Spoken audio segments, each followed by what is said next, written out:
I caught up with the Harlem man, Congressman Charlie Rangel, at his office on 125th Street in Harlem. He served now for 46 years, and I had to ask him, being on the brink of retirement, what are you most proud of with your career? He mentioned providing affordable housing, working on Obama's Affordable Care Act, and he says it's really hard to pinpoint just one thing. I would say the thing I'm most glad of is having the opportunity. You don't have to be the greatest guy on the block.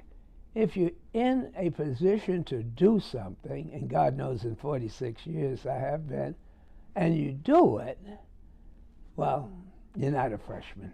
Of course, the hot topic right now, the Black Lives Matter movement, with two black men shot and killed by cops both in Louisiana and Minnesota last week.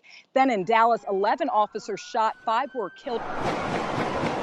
So I had to ask him, Congressman Rangel, there's a nationwide uproar right now, a lot of tension, a lot of racial tension going on in this country.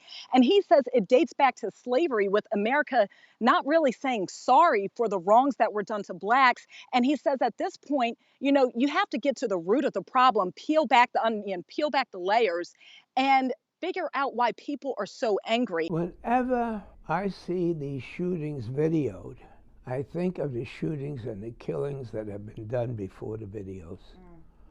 And whenever I see a police officer, white or black, taking advantage of a black person that they believe could never politically or economically retaliate, I remember as a kid that used to be done in alleys late at night. Of course, I said, Congressman Rangel, you're about to leave at a very interesting time in politics with a tight race between Donald Trump and Hillary Clinton. He says he's been a longtime supporter of Hillary Clinton. She probably, with all the candidates put together, has the most public servants than any of them. And you're asking the wrong person, because I fell in love with her in 1970s when I was on the Judiciary Committee impeaching Nixon, and she was an intern volunteer. He says at least Trump shows you who he is as a person, but he says Trump speaks to the divide we see right now going on in this country.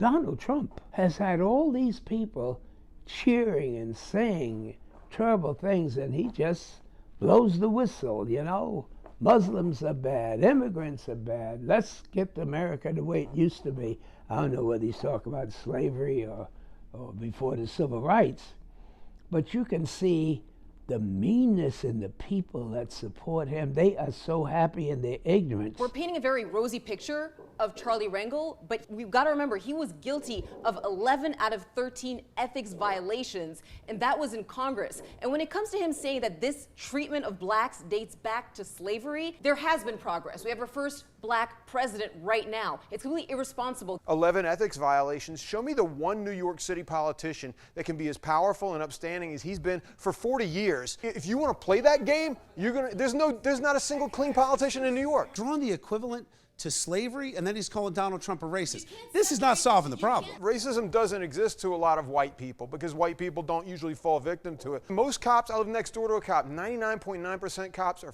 flipping angels. They're awesome, awesome people. But things do happen. All right, Ashley. Thanks.